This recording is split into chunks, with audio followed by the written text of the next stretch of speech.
Uh-oh. Okay. Um, Good evening, folks. So, the topic for the night for tonight is should American Jews criticize Israeli policy? And I, I do want to focus on what's going on currently because I think it is the most interesting example of this question, but I do want to give just a little bit of background um, because it's an issue that goes back a long time. And I'm not talking about, look, I mean, prior to the establishment of the state of Israel, well, obviously there was no Israeli policy per se to either support or criticize because there was no Israel. But um, the American Jewish community did not really have a pro Zionist consensus until the Holocaust. And even after the establishment of the State of Israel, there were still some Jews who were anti Zionist. But that's not what I'm talking about. I'm talking about really mainstream Jews who would consider themselves to be generally pro Israel and would consider themselves to be Zionist. And the first time that this issue really appeared kind of on the American Jewish scene was the founding in 1973 of an organization called Brei Ra. The word Brei Ra in Hebrew means choice or alternative. And this was an organization of American Jews, including a lot of rabbis, um, who were concerned about the lack of any negotiation between Israel and the Palestinians at that time. And I have to say, from my perspective, in a way, Brei Ra was kind of prescient because, if you had said, remember, 1973, so that's 6 days after the Six-Day War. And if you had said in 1973 that in 2013, so that's what, 50 years hence, in 2013, 2023, excuse me, um, 50 years hence, the situation of the West Bank and Gaza would still be unsettled, that Israel would neither have occupied it nor returned it to Jordan, from whom they conquered it, nor allowed for the establishment of a Palestinian state. But you still, 50 years later, have this sort of unsettled situation.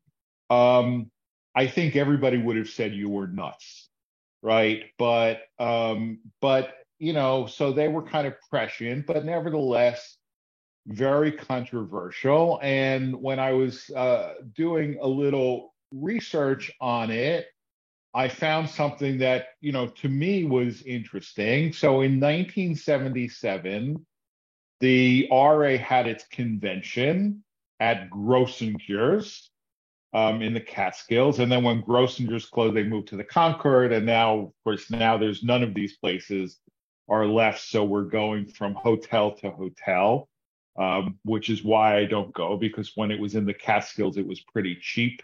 But now, you can't get a kosher catered meal for under, a dinner is $100, right? And even breakfast is $60. So, um, at any rate, so like most Jewish organizations, how do they elect their board? There's a nominating committee, right? And then there's an up or down vote on the nominating committee slate. And generally, nobody challenges the nominating committee slate. And even if they do, they don't win. But in 1977, two of the nominees for the RA executive board slate were rejected because they were members of Brera. And I just, I found that kind of fascinating. And then there was a resolution introduced that urged American Jews to, quote, exercise self-restraint in the criticism of Israel's policy on security, defense, borders, and ultimate components of peace, particularly in the public media. But it was tabled, and Rabbi Arnold Jacob Wolf, who was one of the nominees who was rejected, said, some people felt it was a lousy resolution since it ended up muzzling everybody. In a democratic society, there are no limits to the right of dissent except those self-imposed. Right. But what I found, kind of really interesting is it's singling out criticizing Israel policy in the public media, right? Because there is this sort of unwritten rule that, it's one thing to criticize Israel in the Washington Jewish Week. It's another thing to criticize Israel in the Washington Post, right? The problem with that is that, anti-Semites can read the Washington Jewish Week. I mean, the fact that something appeared in a Jewish publication, as long as it's an English language publication, right? I mean, it appears in a Yiddish publication, maybe that's different, right? But there are, 2 million at least Palestinians who know Hebrew, right? So that's no guarantee. But I sort of, having said that, I follow that rule. I mean, there are things that I will say in this class, or even things that I will say in a sermon that I wouldn't say speaking to a reporter for the Post. I mean, I think there's an internal audience and an external audience, but it's very, very hard to maintain or to police those boundaries. But I think 1982, the Lebanon War, and especially Sabra and Shatila, kind of started to really fray that consensus about concern about criticizing Israeli policy. And then, one thing that I found kind of fascinating is that when the Oslo Accords were signed in the early 1990s, the right-wing Jewish groups that said you could never criticize Israel changed their tune and basically said, well, you can criticize Israel from the right, but not from the left. Right. And they really, many organizations like the ZOA, the Zionist Organization of America, really vilified Rabin. And then after Rabin was assassinated and then Sharon became prime minister, and Sharon was a right winger. I mean, Rabin was fairly right wing too for a Labor Party guy. But then Sharon, evacuated Gaza, and they vilified Sharon as well. So, it's like somebody once said to me, if you say, well, it's not about the decision, it's about the process, it's about the decision, right? I mean, nobody ever says, I agree with what you did, but I still object to the process, right? You only object to the process when, so it was wrong to criticize Israel, but now that I don't like what Israel's doing, it's fine to criticize Israel, right? So, but, I do want to talk about mostly, I can stop here for a moment if there are any questions or comments strictly on what I've discussed so far. No. Okay. So, the current situation has really kind of opened up the floodgates. All right. And I just want to explain kind of what's going on and why it is such a concern, because I don't assume that everybody is as familiar with Israeli politics and government as I am. The bills that are on the table right now, the ones that are particularly of concern, there are really two of them that, I mean, there's a bunch, but two of them that are really of the most concern.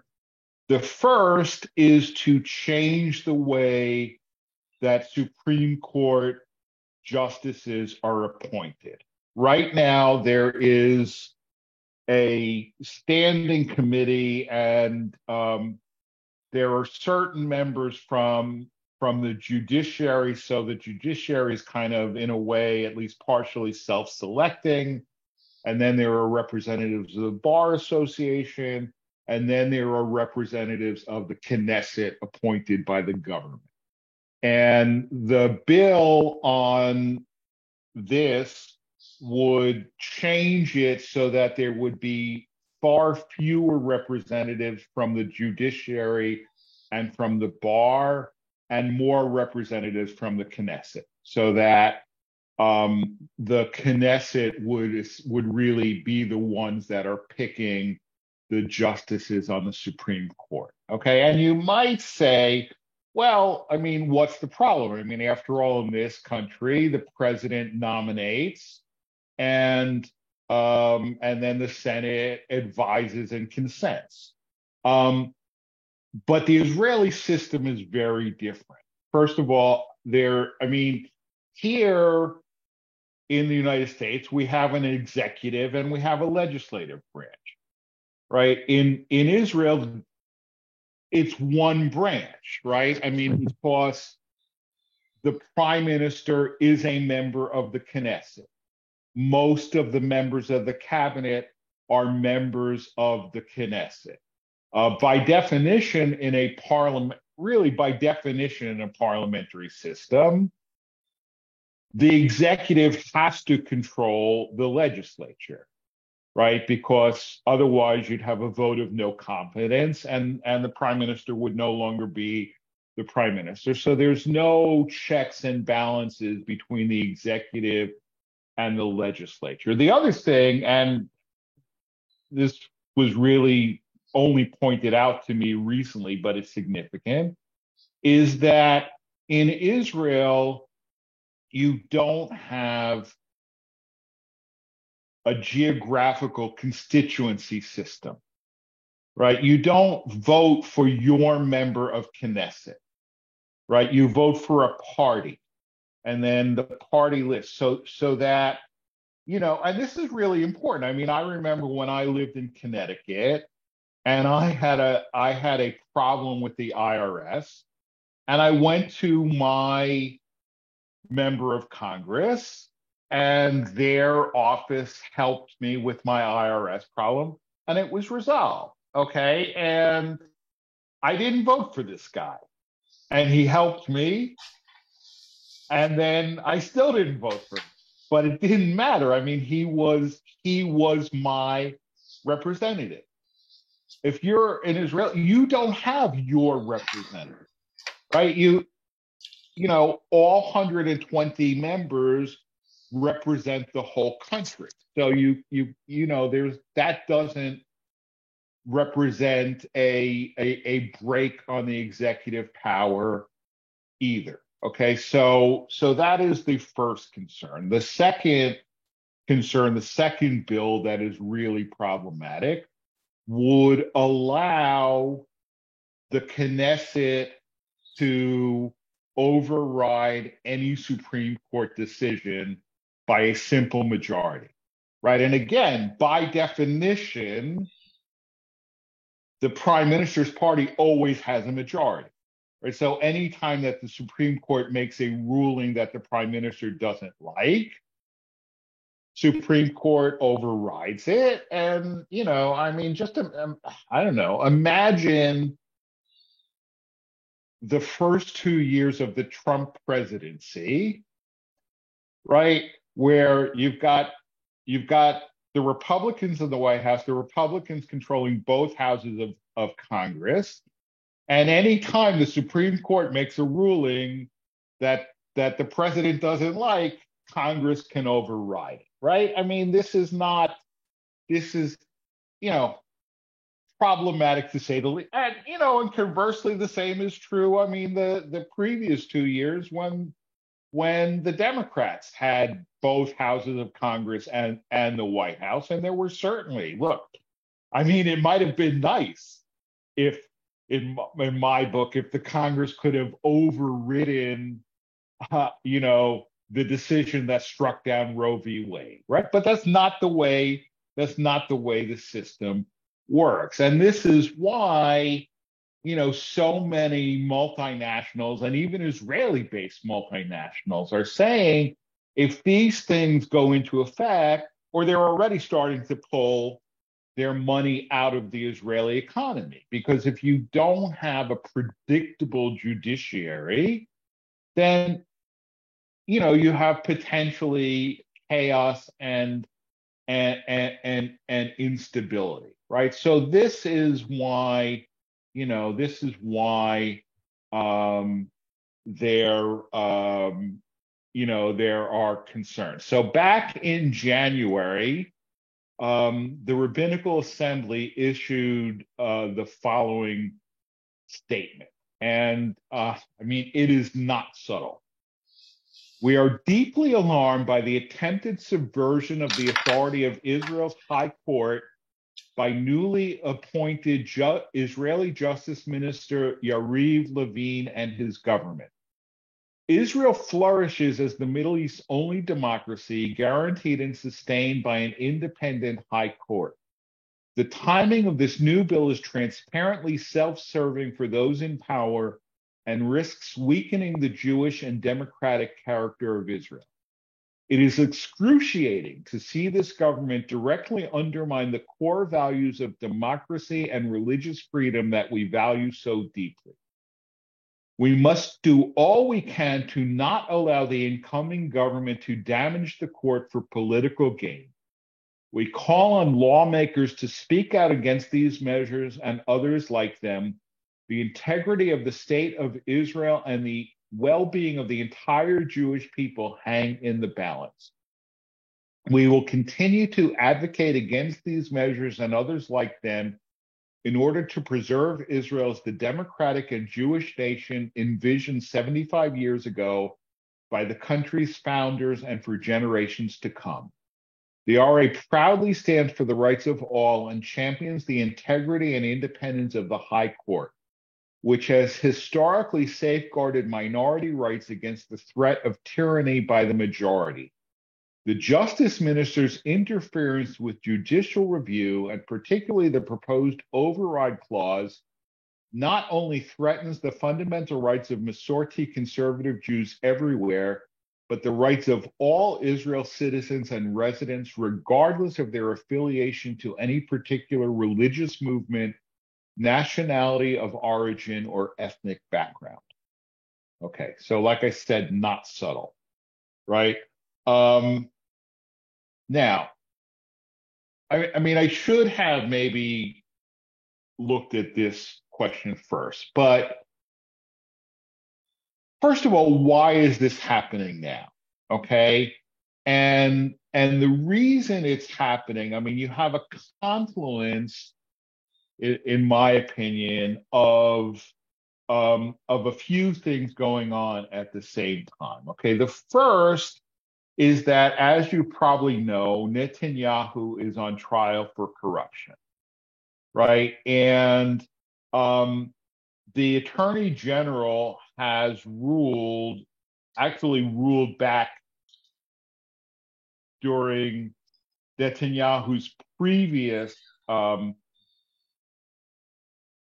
term as prime minister that he could not be involved in any type of legislation essentially that deals with the courts because he, it's a conflict of interest, right? So he can't even speak publicly about this legislation. And a few days ago, President Herzog gave a speech where he urged the two sides to come together and negotiate over this. And then Netanyahu asked the attorney general, can I participate in these negotiations? And she said no. I mean, it should be noted that the attorney general is not a member of the cabinet in Israel, and they're not appointed by the prime minister. They're more like an inspector general. Okay, they're an independent watchdog who does not report to the prime minister. I'm not sure exactly how that works. Alan. I think you just anticipated it. I don't. First off, let me just ask you: is the Knesset a unified body? I mean, by that, is it? We have the House of Representatives. No, it's and the unicameral. Senate. It's one Unified, house. yeah, unicameral. And Right. then, how exactly? I mean, on the flow chart, where does the Attorney General fit? It just a separate Inspector General? Yeah, yeah. Um, yeah, they are. They're like an inspector general of like the whole country. And is the Attorney General then subservient? And I would think that they would be to the Supreme Court. I honestly don't know. I honestly don't know. I mean, they're appointed by the prime minister, but it's kind of like the FBI director that they're supposed to be for a certain term and not, you know, not dischargeable. So, like the previous attorney general was appointed by Netanyahu, and is the one who actually indicted Netanyahu. He was Netanyahu's chief of staff before he was the attorney general. I mean, one thing about Netanyahu is like everybody who's ever worked closely with him becomes his enemy. I mean, but I mean, Bennett was his chief of staff. Lieberman was his chief of staff. They both had parties whose basically policy is we like Netanyahu's policy, but we hate his guts, right? And then the former attorney general was also Netanyahu's chief of staff, right? So you have, as I said, this desire to gain control over the judiciary because Netanyahu is on trial for corruption. Additionally, you had this other minister, Derry, who was the interior minister, who had already been in jail in the 1990s for corruption. And then he was a couple of years ago charged with corruption again and made a plea bargain that said he would get out of politics if he didn't go to jail. And he kept half of his bargain. He didn't go to jail. But he didn't stay out of politics, right? And so, you have this interest, the self-interest. You also have the Haredi parties that want to override the Supreme Court because the Supreme Court has ruled that Haredim have to serve in the army like everybody else, which they don't want to do.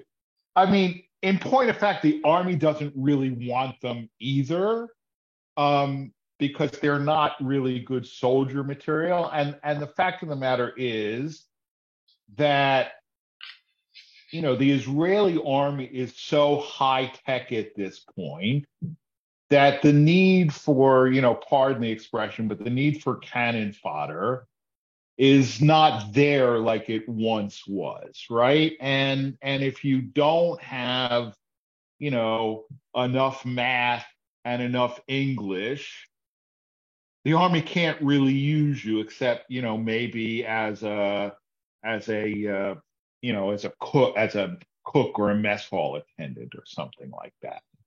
Um, but you know, so that's. But having said that, I mean, the situation could change. Um, so you know, now having said that, there is a real concern that the judiciary is too powerful.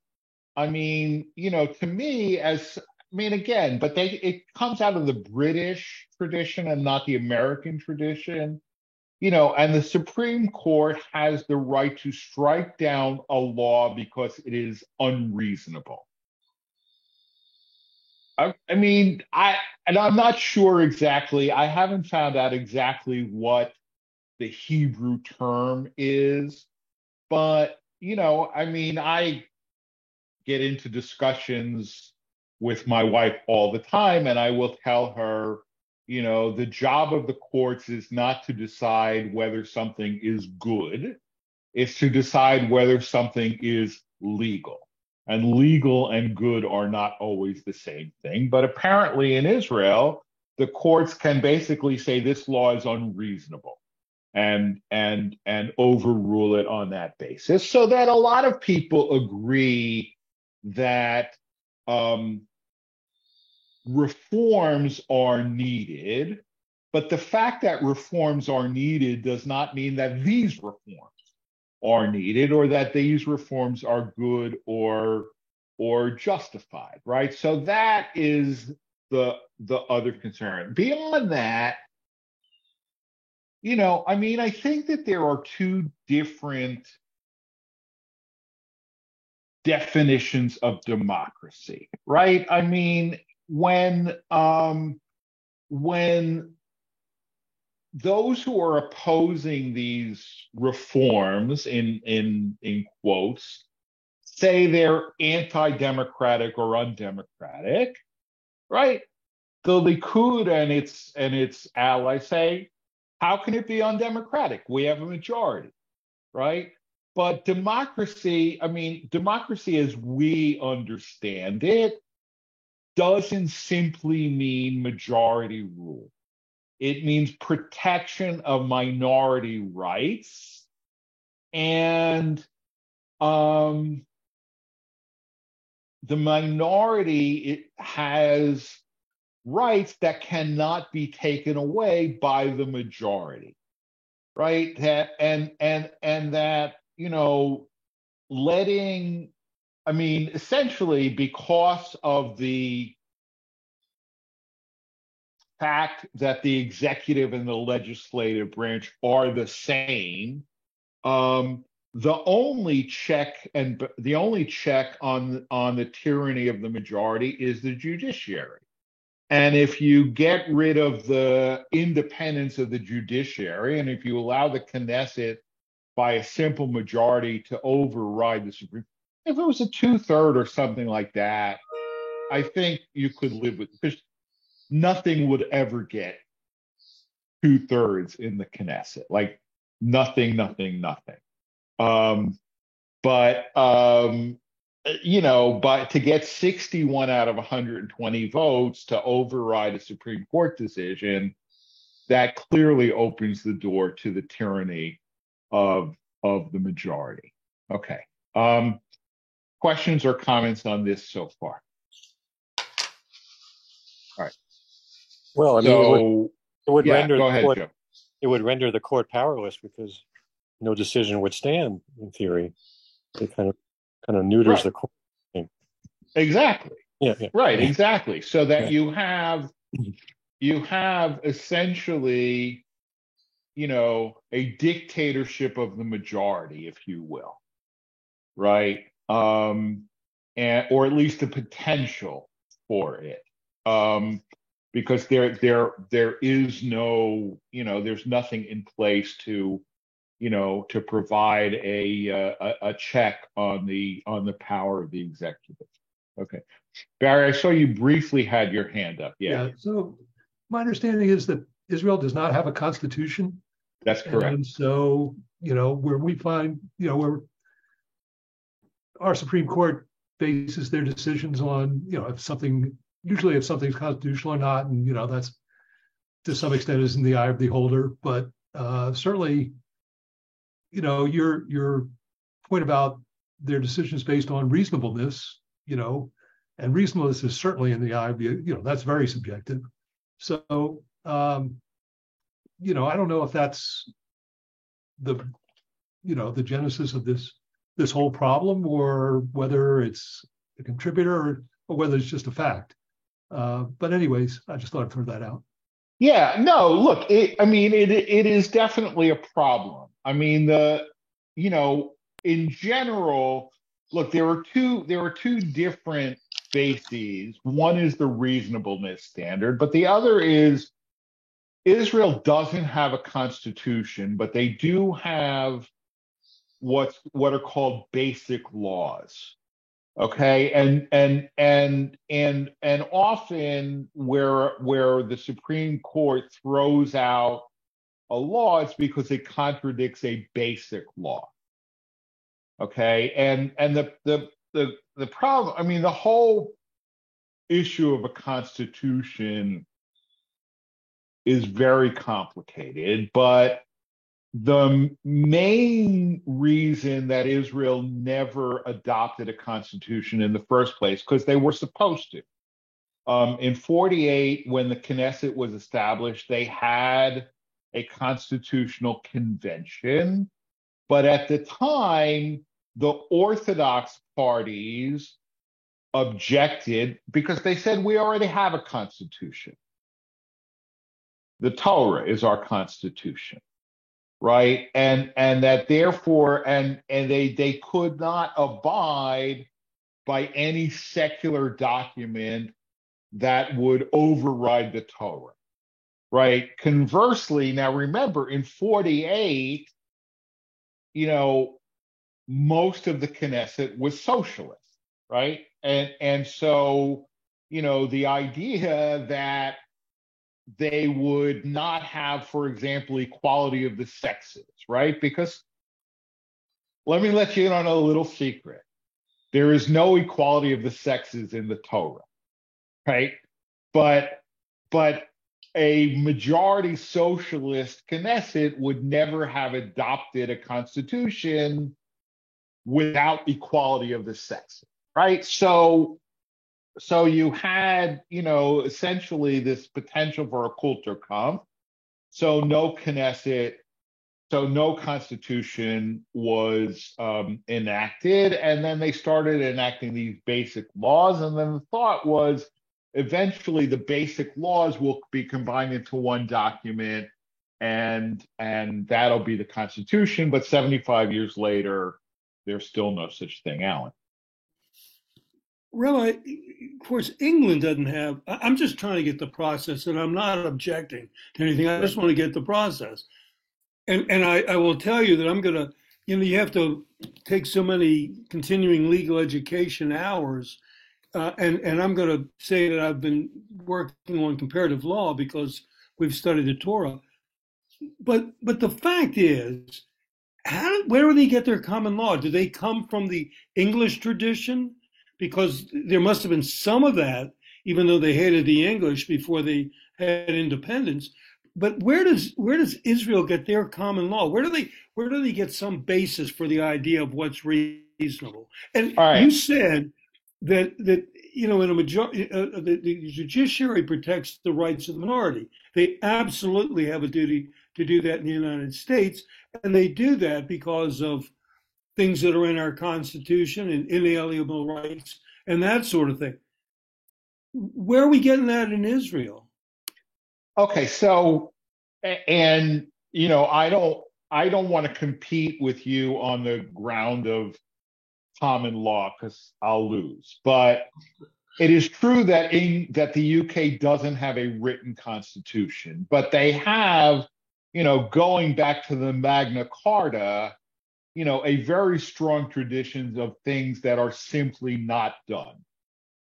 right? And I remember, when Johnson tried to, snap call the House of Commons back into session, and they were all on vacation and the response, that's not done, right? And if you say, well, show me where it says in chapter and verse, nobody could show you a chapter and verse, but everybody knew that that's not done.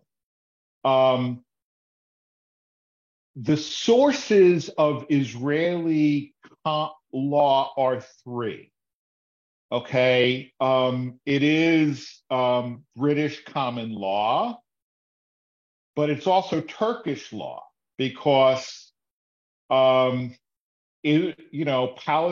was a Turkish province from 1517 to 1917, and then it's Jewish law. Okay, and all three of these are sources. And as far as I understand it, a court could really base its sort of common law type decisions on any of those sources.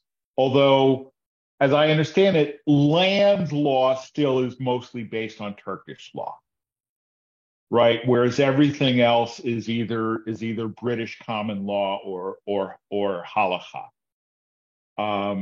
So it is, it's complicated. It's really complicated. And I imagine that, it's one of the reasons why, it's not so simple to make aliyah with a U.S. law degree and qualify as a lawyer in Israel, or conversely, to come with an Israeli law degree and pass the bar in this country, because they are very different. They are very different systems.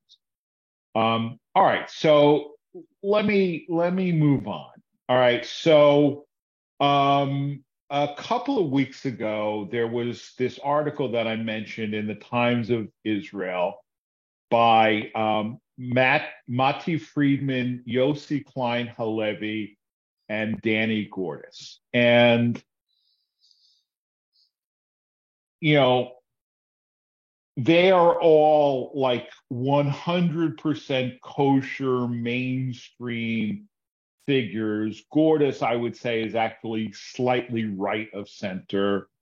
Halevi is maybe slightly left of center. And Friedman is, I don't know where he stands, right? But all of these people, come to the States to speak on behalf of AIPAC, to speak on behalf of Israel Bonds, et cetera, et cetera.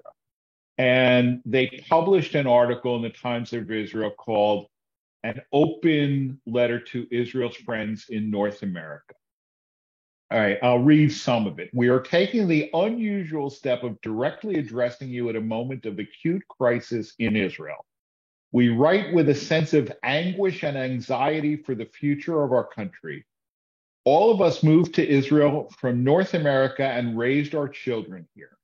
Between us are many decades of work as reporters, literary chroniclers, and translators of Israeli reality for audiences abroad. We have explained and defended Israel against the campaign of distortions that seeks to turn the Jewish state into a pariah, and will proudly continue to do so. Today, though, protecting Israel also means defending it from a political leadership that is undermining our society's cohesion and its democratic ethos, the foundations of the Israeli success story. The changes afoot will have dire consequences for the solidarity of Israel's society and for its economic miracle, as our leading economists are warning. It will also threaten Israeli-American relations, and it will do grave damage to our relations with you, our sisters and brothers in the diaspora. This crisis is unique and uniquely heartbreaking because it comes from within. None of us is an alarmist, but this is a moment for alarm, and one in which the voices of Israel's friends must be heard. Israel's government is moving to eviscerate the independence of our judiciary and remake the country's democratic identity. That initiative needs to be understood through three lenses: the substance of the proposed changes, the process by which they are being promoted, and the identities of those pushing for the change. Okay, so, right, so they're saying that, and Gordis, I mean, because I've known Danny for a long time. We shared an office suite in LA. We lived in the same neighborhood. I would drive him to work. He would drive me to work. And, he has not hesitated in the past to take off after American rabbis and other Jewish leaders who criticized Israel. I mean, sometimes, even though I like the guy and I consider him a friend, I think he's sometimes been unfair in his criticism of others. So for Danny Gordis in particular to take this step of saying American Jews have to speak up, I mean, if he says it's a crisis, it's really a crisis, okay? And, you may know or not know, but every Saturday night for the last 7 weeks, there have been massive demonstrations in Israel. And every Saturday night, Danny has been at those demonstrations, okay? And, this past Saturday night, there were 200,000 demonstrators throughout the country. On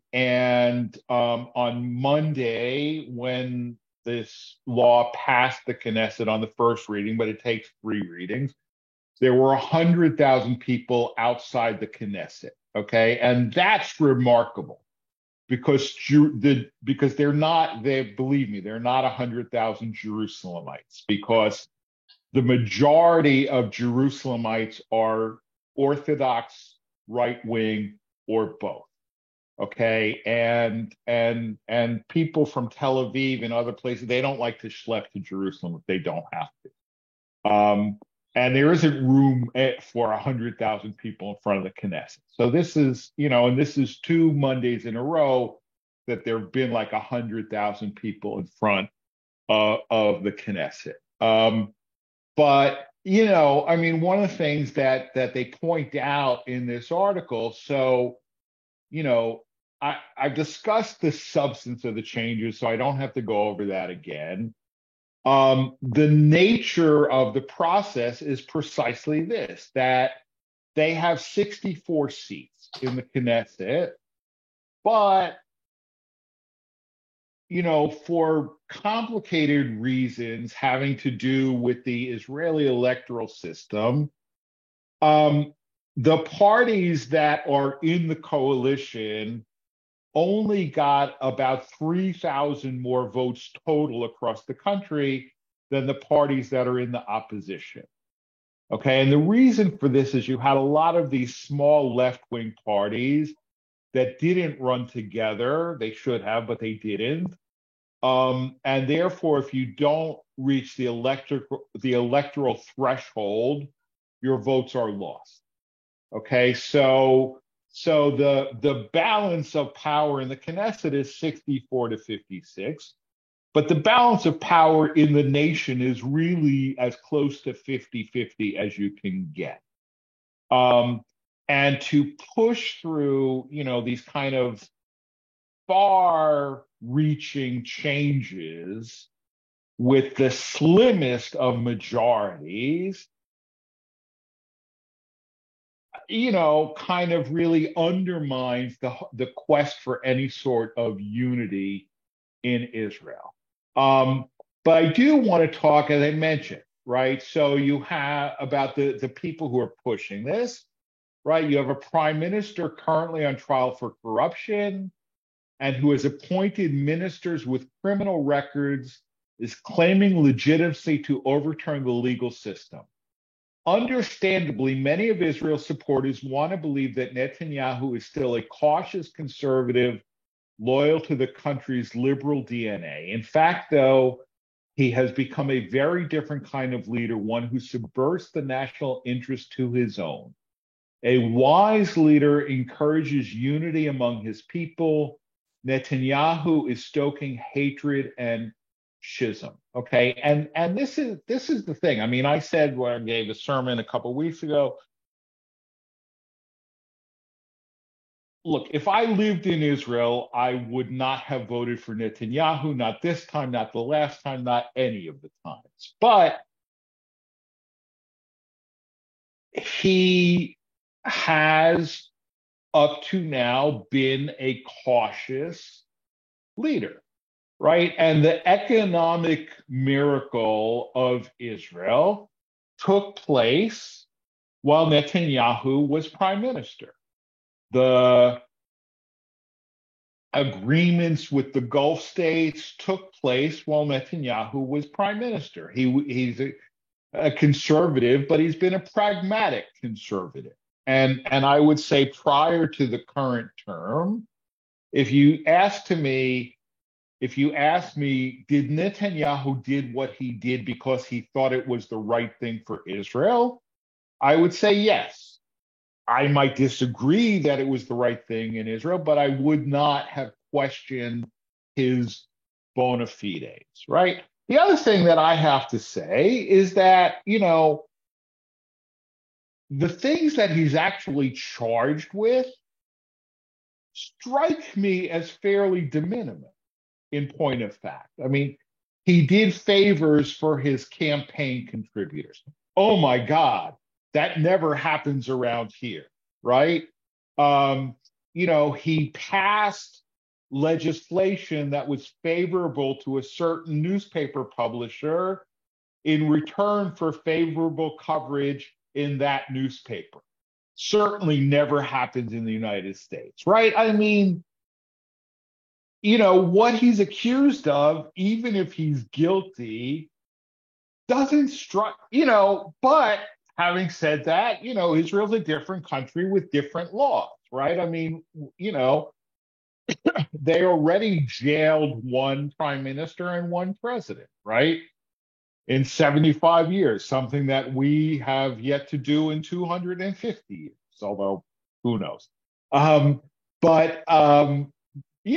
it's a different system. But what he's doing now, I think, is really highly irresponsible. Okay, so here is, the last two paragraphs of their article. Israeli leaders need to hear where you stand. North American Jews and their leaders must make clear to this government that if it continues on the path to transforming Israel into a country of which diaspora Jews can no longer be proud, there will be no business as usual. We and our families, along with many tens of thousands of other Israelis, are on the streets every week demanding the government end its war against our democratic values and institutions. We need your voice to help us preserve Israel as a state, both Jewish and democratic. Okay, I'll stop here again for a moment. Questions or comments? All right. Yeah, Barry. So, yeah, I guess I didn't realize the split was 64-56. So is there, it's past the first reading. Was it a full 64 votes for the vote? Well, I mean, people were absent, but it was a party line vote. Okay. Actually, the number was, I mean, I think it was like 61-39 because a lot of opposition people boycotted the session. Okay, so it's pretty much a given this is going to pass?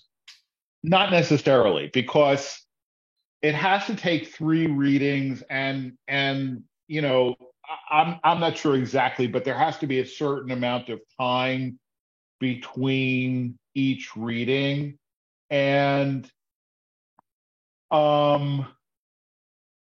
nobody really knows, okay? Because, I mean, the role of the president is relevant here. I mean, generally, the president is an apolitical figure, right? They do the ceremonial duties, that the monarch does in the UK, and that, that the president says the vice president to do here, or the first lady. But Herzog made a speech Whoever has where more power. What? Whoever has more power, the vice president or the first lady. Right. But President Herzog made a speech where he called on both sides to sit down and negotiate. All right. And now they're at the stage of negotiating about the negotiation. Right. But one of the things that he said is that this legislation should be tabled pending the outcome of the negotiations. And Levine and the head of so Levine is the justice minister, and I forget the name of the head of the Constitution Committee, or the whatever the committee is in the Knesset. They said, we will negotiate, but in the meantime, we're going forward with this legislation. And the opposition has said, no negotiations while you're still pushing the legislation. We won't negotiate until you agree to table this for now. So there's no negotiations. Having said that, I mean, the question is, look, I mean, I do think right, because you have a coalition, right? And the coalition is basically the Likud, the extreme right, which, I mean, some of them do not object to be called fascists. I mean, one of them, this guy Smotrich, gave a speech where he said, people call me a fascist and a homophobe, and I don't disagree that that's what I am. Okay. And then the ultra Orthodox. Okay. But, within the Likud, I mean, just like, you have, right, the Republican Party in this country, right? You've got the MAGA wing and the Rhino wing, right? And you have, like normal, sane people in the Likud. And I think some of the normal, sane people in the Likud are getting cold feet, right? Because they represent, the banks and the high tech. And, they don't want to see the economy collapse, right? So, it is conceivable that there will be negotiations.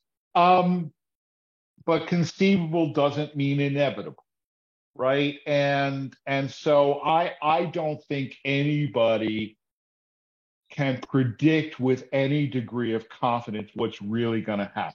I mean, Levine has said he wants to get these things passed by the end of March. I mean, whether that will happen, I mean, especially since, Pesach falls, I guess right after that. Well, that's what he said. He wants to pass it before Pesach, but I don't know.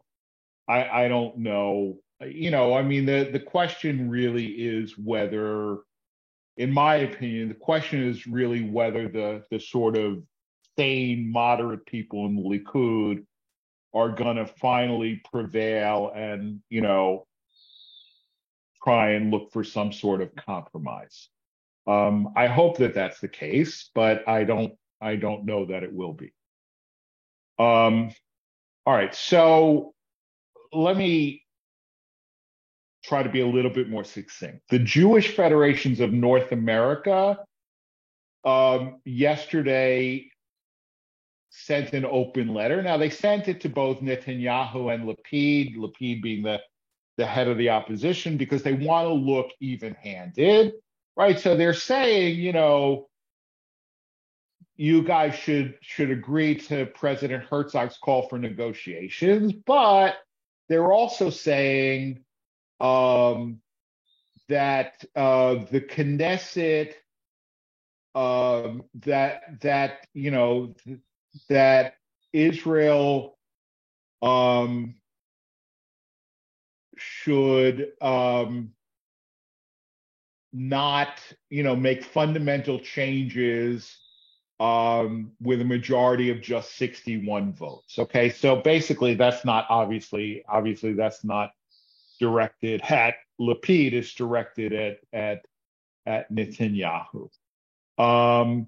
And finally, to give some, not equal time exactly, but some recognition to the other side. So Rabbi Stuart Weinblatt from B'nai Tzedek in Potomac published an article a few days ago also in the Times of Israel, where I mean, again, I can't read the whole thing, but he says, the one thing that he says, and he's right about this, is that, the massive demonstrations in Israel prove that Israeli democracy is still healthy, which is absolutely true, right? But it doesn't mean that Israeli democracy won't be healthy if these laws pass, right? But he writes, I find it ironic that American Jews who are not citizens or voters in Israeli elections are being called upon to enter the fray to save Israeli democracy. Democracy means that sometimes the party you vote for and policies you advocate win, and sometimes you lose. The large protests with the sea of Israeli citizens proudly carrying Israeli flags are a sign not of the death of Israel's democracy, but of its vitality. The problem is with what he says there, as in my opinion, is that democracy simply doesn't mean that a bare majority can do whatever it wants, right? I mean, what if the Knesset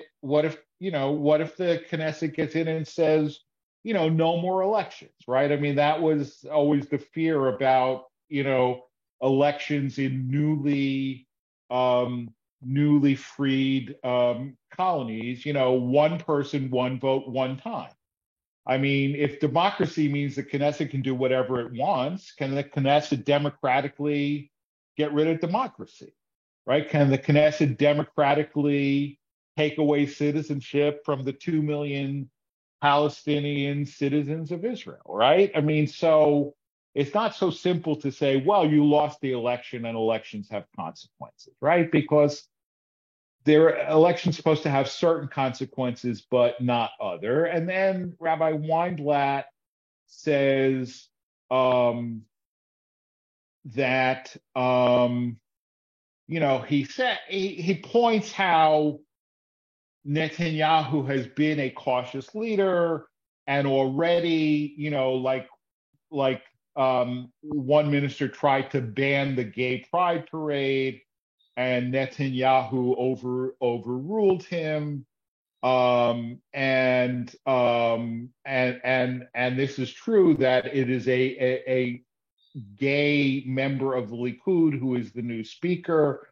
But what basically he's saying is that don't worry about the extremists in the government because Netanyahu will rein them in. Hey, but that's no way to run a country, right? That's no way to run a country, is to have crazy people, at the wheel, with the understanding that every time the crazy person starts driving the bus over the cliff, somebody else will pull them out and steer the bus back onto the road. I mean, that's just not the way to do things. He says we can best help Israel's democracy by ensuring that opposition to policies of the new government not become opposition to Israel, that our commitment not be conditional, and that our reactions not lead to distancing from Israel or diminish support for it. And here, I mean, part of me wants to say that I agree, but the question is, are there lines that once they're crossed, that's it? I mean, like for example, for me, I mean, I still go out of my way to buy Israeli products. right? And if I'm in, Motis or Shaloms and there's two equivalent products and, one is made in Israel and one not, or if I'm in Giant and I see Israeli, I still buy Israeli products. I have like, that's in my kishkas to support Israel, right? But if Israel is really no longer a democracy in the way that we understand democracy, I can't tell you what my kishkas are going to do, frankly. I mean, and the question, and that's really an open question. And at what point, you know, do I don't know. I'm very conflicted. I'm very torn about this, and I'm happy that we have this kind of safe space where we can discuss these things. So let me stop. And again, questions or thoughts or discussions or whatever, please, jump in. Go right ahead.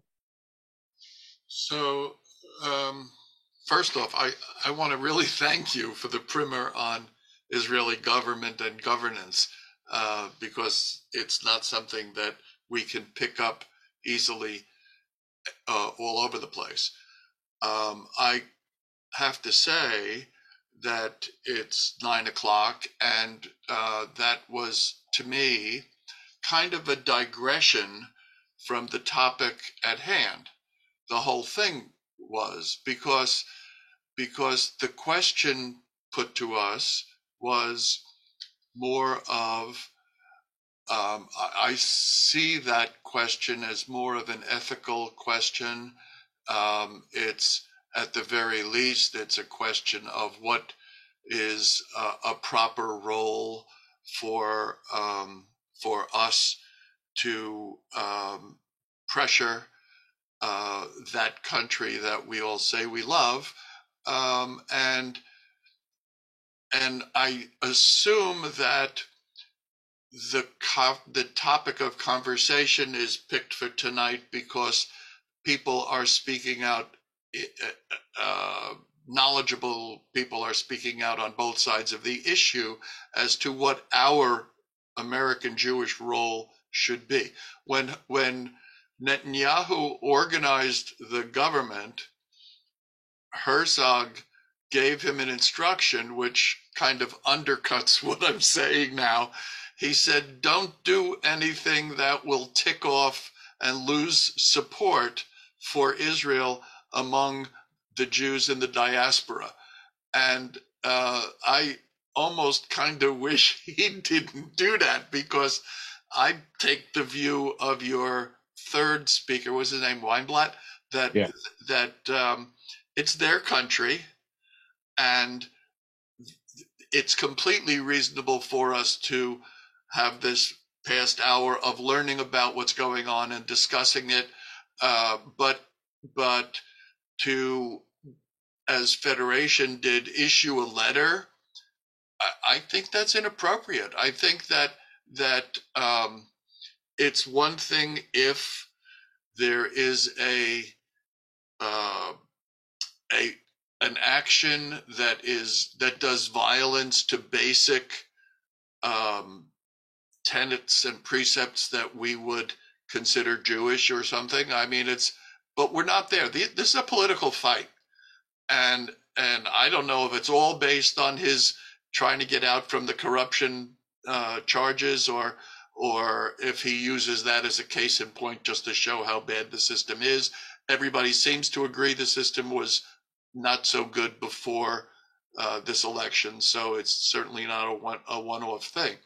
But the question of, should we, let's say, Kehilat Shalom, write a letter to Netanyahu or to Herzog? I mean, I think that that's not our job. I think, with all due respect, that rabbis have an agreed knowledge and excellence in things rabbinic, and I would not routinely look to a rabbi for political guidance, especially not international political guidance. But the question then remains as to how everything that you gave us so far, which I really loved, how does that relate in your head to your topic? All right, a fair enough question. I mean, I think that, look, I mean, essentially, Halevi, Gordis, and Friedman are saying, yes, you should criticize Israel when it's necessary. And Weinblatt is saying, no, you shouldn't. Okay. And essentially, I mean, I think, look, if I were to sum up the argument in one word or in one sentence, right, the Friedman, Gordis, Halevi perspective is the crisis is so dire that you have to save us from ourselves. Essentially, that's what they're saying. That's what they're saying. Do you agree? And, do you agree with that? I mean, it's one thing if they said that because Israel was attacking civilian populations in the occupied territories for fun and profit, and we were being called upon to tell them you can't do that. The world would never let you get away with it. That'd be one thing. But this is a domestic thing. Well, but it's not. It's not.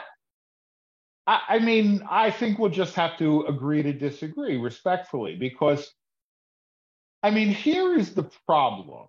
I mean, first of all, like, Israel is unique in that it itself says we as a state belong to our citizens, but we also belong to all the Jews of the world. Right? So Israel itself makes that claim. Okay? And they tend to make that claim when they're looking for money or looking for political support, but then they say butt out when they don't want to hear what we have to say. Right? But, you know, the second thing is that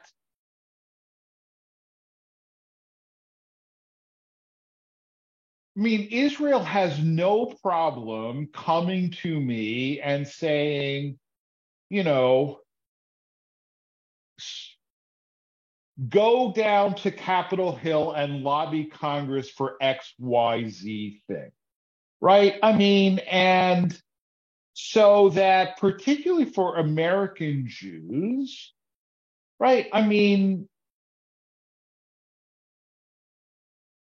the Iron Dome wouldn't exist without American support, right? And so on. So you know, it seems to me. I mean, here's what I would say, right? I mean, and this is kind of how I feel, and I've used this analogy when speaking to Christian groups, right? If my brother is being a jerk, I'm going to tell my brother he's being a jerk.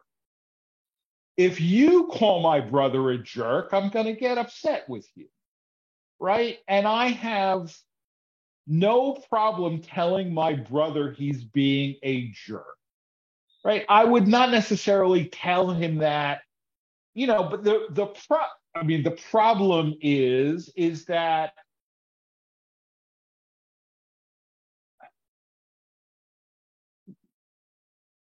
that analogy, because I can tell my brother he's being a jerk in private in ways that the American Jewish community can't tell Israel to cut it out in private, partly because we don't know Hebrew well enough, so we do it in English. But, you know, so that I think, I mean, for me, certainly, I mean, if these bills pass in their current form, I don't know that I'm going to go into a store and say, oh, that's an Israeli product, I'll buy that in preference to the other. You know, I don't know. I mean, look, we already have had discussions about Israel bonds and so on and so forth, right? But I mean,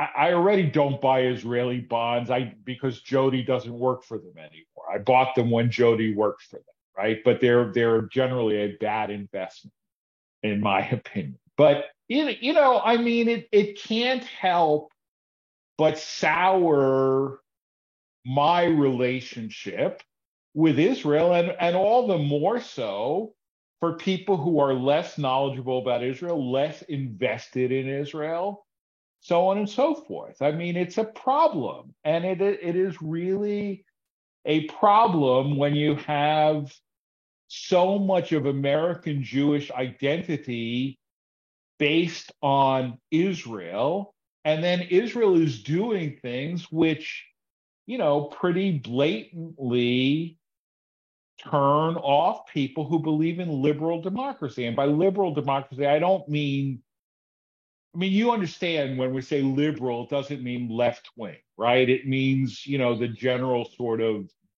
consensus about the nature of democracy. So I don't, yeah, it's an internal Israeli decision.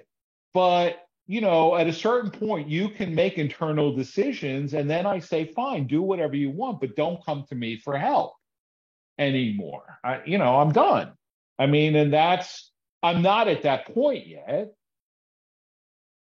but I could see where I could get to that. So, I mean, I respectfully think I did deal with the question, but I could see, right? I mean, I certainly wasn't dealing purely theoretically. I was dealing in the context of the current, unpleasant circumstances. Anyone else? No? Yeah, Barry. So I'm going to completely disagree with Mike's. You've already sort of politely disagreed with Mike, and I'm going to just completely disagree with two of his points. The first is that this is a trivial matter, relatively trivial. It's not something that we should be, interfering with or cognizant of. We have certain expectations for a democracy, and just because of the system we've grown up in, and Israel can certainly has a different, philosophy and political view, and that's all well and good. But if it completely conflicts, so eviscerating the judiciary is something that we think is a bad thing, and you can say, well, it's trivial, and that's fine. If you believe that, then go with it. But the fact that 100,000 people, which is the equivalent of millions of people in the United States, demonstrating in front of the Knesset, means that it's important to a lot of people in Israel. And I see, so the second point I disagree with is that we should not be able to voice our opinion. We don't have a vote. That's fine. We can't vote on it, but we, just like the people who are demonstrating, we have, be able to have the right and the expectation that if we feel really strongly about something, we should be able to voice our opinion. That's it. Yeah, Sue. Well, in the current light of anti-Semitism, I'm a little concerned with the feeling, like Mike said, it's a political issue. And I can understand where you're coming from, that American Jews have a vested interest in this. But at the same time, I feel like if we are not going to give the wrong impression to anti-Semites, it's important for us to somehow make the political point that we don't agree with what's happening, and at the same time, make it apparent that we are continuing to support Israel as a state. And I feel like maybe some of our leaders will get so focused on this that that's all that anti-Semites will hear. And that should some very conservative issues pass in Israel, that maybe those people will feel, oh, well, the Jews are divesting of Israel also. So this is, what I'm concerned about. Right. No, and Sue, I absolutely agree with you on that. I mean, I am very, very careful, and certainly when I'm speaking to a general audience, to say, look, I oppose this, that, or the other policy of Israel, but Israel's right to exist in security as a Jewish state, that's not negotiable, right? Now, the B part of what you said, I could flip it on its head and say, if we're concerned about Israel losing American support because of criticism by Jews of these policies, maybe don't pass these policies, right? I mean, there's you can put lipstick on a pig, it's still a pig. I mean, if we're concerned that Israel will lose support in Congress because we're criticizing these policies, maybe that in and of itself is a sufficient reason not to push these policies, right? Again, and I'm not saying that reforms aren't justifiable, but that doesn't mean that these particular reforms, right? I mean, it may be the right diagnosis, but the wrong prescription, right? So, that's, the first part of what you say, I agree with. The second part, I would flip it around. All right. Great. Thank you very much. And thanks for sticking around Shikoa. a little longer. Thank you. That was really fascinating. Thanks. Rabbi, now we have more questions. Good night. Thank you. Sure. Good night.